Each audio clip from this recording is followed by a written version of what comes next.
পেঁপে দিয়ে যে এত সুন্দর নাড়ু তৈরি হয়ে যায় আগে জানা ছিল না। একবার বানিয়ে নিলে আপনিও অবাক হয়ে যাবেন। আর নাড়ুগুলো কিন্তু খেতে হয় অসম্ভব সুন্দর, একটা দুটো খেলে কিন্তু মন ভরবে না। তো চলুন তাহলে ভিডিওটা দেখে নিন। তো পেঁপে দিয়ে এই নাড়ুটা তৈরি করার জন্য আমি এখানে একটা এরকম বড় সাইজের পেঁপে নিয়ে নিয়েছি। আর এই একটা পেঁপে দিয়েই কিন্তু আমার অনেকগুলো নাড়ু তৈরি হয়ে যাবে। তো আপনারা আপনাদের পরিমাণ মতো নিয়ে নেবেন। এখন আমি এই পেঁপেটাকে কেটে নেব বঁটি দিয়ে।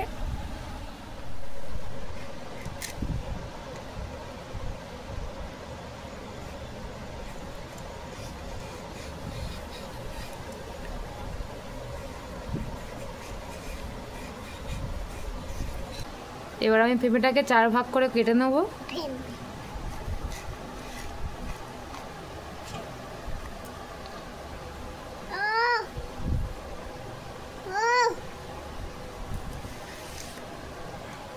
পেঁপেটায় দেখুন কত দানা হয়ে গেছে।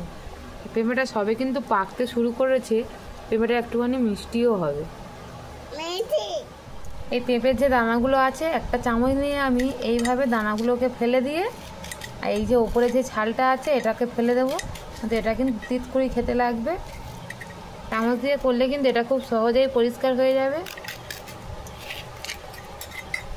এই যে এবার এটাকে জলে দিয়ে দেবো।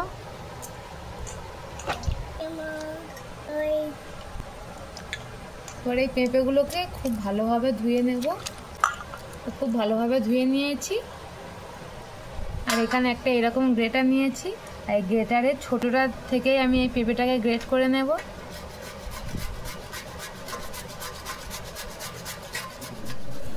এই যে দেখুন সবগুলো আমি গ্রেট করে নিয়েছি। আর বেশ অনেকটাই কিন্তু হয়েছে গ্রেট করার পর।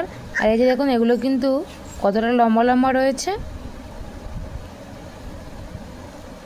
তো এবার আমি এগুলোকে একটু জল দিয়ে সিদ্ধ করে নেব। এখানে আমি গ্যাসে একটা কড়াই বসিয়ে দিয়েছি। এবার এর মধ্যে দিয়ে দেবো ওই যে পেঁপেটা আমি গ্রেট করে রেখেছিলাম, সেটাকে এখন কড়াইয়ের মধ্যে দিয়ে দিচ্ছি। এখন কিন্তু আমি গ্যাসটা অন করিনি। এবার এই পেঁপের মধ্যে আমি দিয়ে দেব অল্প একটুখানি জল, খুব বেশি দেওয়ার দরকার নেই। দিয়ে এটাকে খুব ভালোভাবে আমি মিশিয়ে দিচ্ছি। এটাকে আমি এখন 5 থেকে 7 মিনিট অল্প মিডিয়াম আছে এটাকে আমি সিদ্ধ করে নেব ঢাকা চাপা দিয়ে। তো আমার 5 থেকে 7 মিনিট হয়ে গেছে। এখন আমি এটাকে খুলে দেখে নিচ্ছি কতদূর সিদ্ধ হলো। এটার কালারটা কিন্তু অনেকটাই চেঞ্জ হয়ে গেছে। তার মানে পেঁপেটা কিন্তু আমার একটু সিদ্ধ হয়ে গেছে ভালোভাবে। এবার আমি নামিয়ে জল ঝরিয়ে নেব। তো আমি পেঁপের জলটা ঝরিয়ে নিচ্ছি।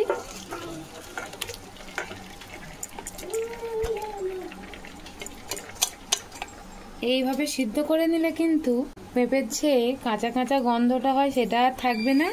আর পেঁপের কষটাও খুব সুন্দরভাবে চলে যাবে। তো এবার আমি যে এক্সট্রা জলটা আছে সেটাকে এইভাবে চেপে চেপে ঝরিয়ে নেব।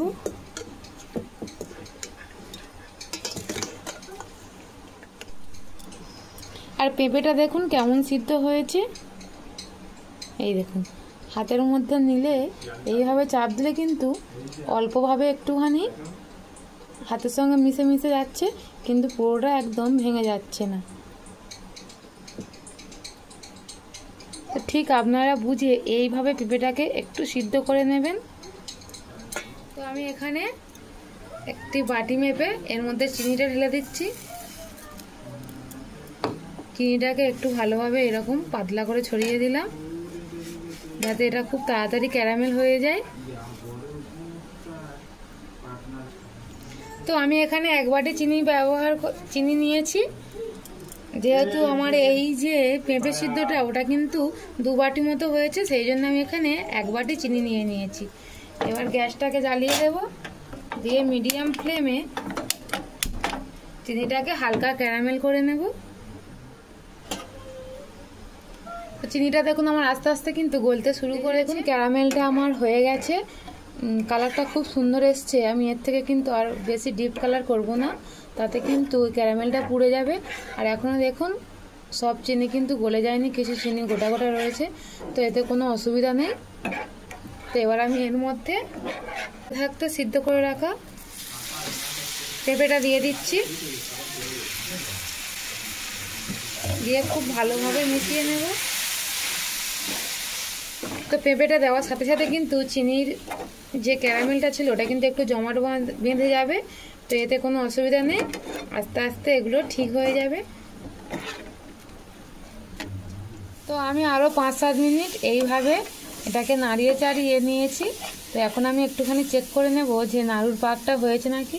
তো এইভাবে একটু হাতে নিয়ে দেখবেন যে পাকটা হয়েছে নাকি।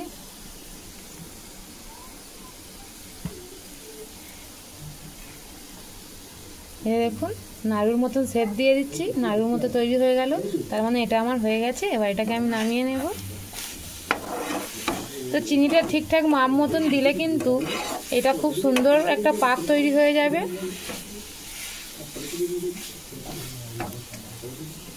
এই যে দেখুন এগুলো কিন্তু এখনো গোটা গোটাই রয়েছে, এই দেখুন একদম কিন্তু গলে যাচ্ছে না। এবার আমি এটাকে নামিয়ে নিচ্ছি।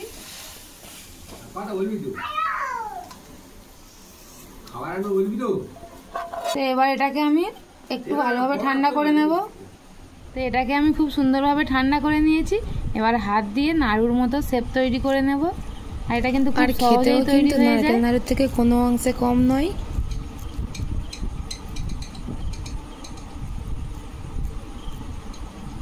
এই যে দেখুন কত সুন্দর নাড়ু তৈরি হয়ে গেল, দেখতে তো একদম নারকেল নাড়ুর মতনই লাগছে, আর খেতেও কিন্তু নারকেল নাড়ুর থেকে কোনো অংশে কম নয়, এতটা মজার হয় খেতে। তো এইভাবে আমি সবগুলো নাড়ু তৈরি করে নেব।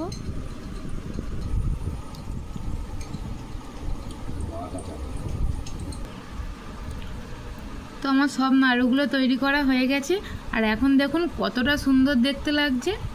হঠাৎ যদি আপনি কাউকে এই নাড়ুটা তৈরি করে খেতে দেন, সে কিন্তু একদমই বুঝতেই পারবে না যে আপনি কিসের নাড়ু তৈরি করেছেন। এতটা সহজ এবং খুবই কম সময়ে তৈরি হয়ে যায়। তো হঠাৎ মিষ্টি খেতে ইচ্ছা হলে কিন্তু এই নাড়ুটা আপনারা চটজলদি তৈরি করে নিয়ে খেতে পারবেন। আর আমি একটা নাড়ু আপনাদেরকে ভেঙে দেখিয়ে দিচ্ছি কতটা সুন্দর হয়েছে। এই যে দেখুন সবগুলো পেঁপেই কিন্তু গোটা গোটা রয়েছে, একদম সিদ্ধ হয়ে যায়নি, আর এটা কিন্তু খেতে খুব সুন্দর লাগে। আপনারা কিন্তু বুঝতেই পারবেন না যে এটা নারকেল নাড়ু নাকি পেঁপে দিয়ে তৈরি নাড়ু, এতটা সুন্দর হয় খেতে। তো আমার আজকের রেসিপিটা এই পর্যন্ত, দেখা হচ্ছে পরের একটি নতুন ভিডিওতে। আমার চ্যানেলটি সাবস্ক্রাইব করে আমার পাশে থাকবেন।